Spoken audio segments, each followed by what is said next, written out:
Sorrir, pular, extravasar, brincar, gritar, pirraçar. Fases da vida desses pequenos iniciantes que chegaram para um mundo estranho e cheio de regras. Por isso, educar os filhos não é tarefa fácil. Está no Congresso Nacional um projeto de lei que altera o artigo 18 do Estatuto da Criança e Adolescente, criminalizando todo tipo de castigo físico. O texto enviado ao Congresso no mês passado estabelece que pais, professores e cuidadores em geral ficam proibidos de beliscar, empurrar ou mesmo dar palmadas pedagógicas em menores de idade. O projeto ainda terá que ser aprovado, mas o assunto já divide opiniões. No momento em que as famílias perceberem que a sociedade está se conscientizando, seja através de lei ou não, de que as situações de extrema violência ou de violência doméstica, tanto contra a mulher quanto contra a criança, estão começando a ser coibidas com punição legal, né? Eu acho que isso pode contribuir para a educação, sim. Quanto a essa questão dessa lei, eu sou contra essa proibição.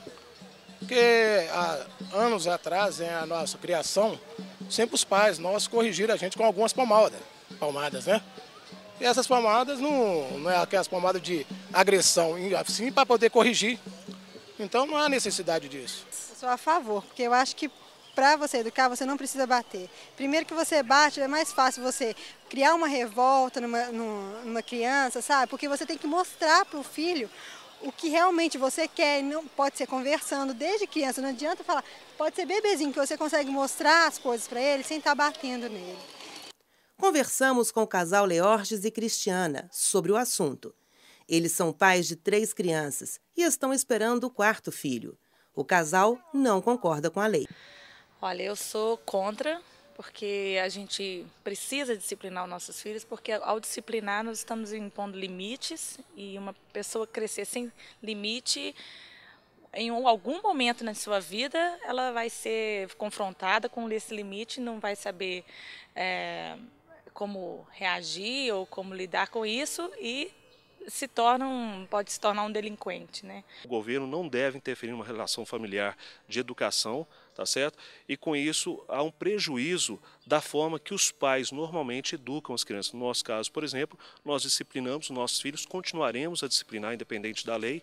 E eu prefiro eu mesmo corrigir os meus filhos, que mais tarde eles serem corrigidos pelo Estado, quem sabe até mesmo, não vou falar, não é sempre o que vai acontecer, mas de repente se tornar-se até uma pessoa que vai contra a sociedade e precisa até ser preso aí, o governo corrigi-los ao invés de nós corrigirmos. Tá? Então essa é a nossa posição com relação à disciplina de crianças. É necessária.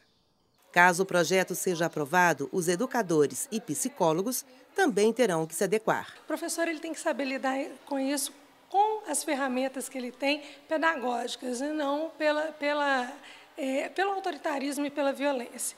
Na sala de aula, se alterar, é porque tinha alguma coisa errada. Né? Na escola não deve alterar nada. Se alterar, é porque tem alguma coisa errada. Nós, psicólogos, sabemos da delicadeza que é esse tipo de situação, né? Porque não é a pessoa que está demandando, fala assim, eu estou precisando de ajuda, é um outro social, o Estado é que está indicando a ajuda. Nós sabemos da delicadeza dessa situação, não é? Então a gente não pode se apresentar como aquele que vai educar, ou informar, ou consertar, não é? A votação do projeto ainda não tem data marcada, mas caso a lei seja aprovada, os infratores terão que cumprir algumas exigências, que vão desde uma advertência da Justiça até o acompanhamento psicológico.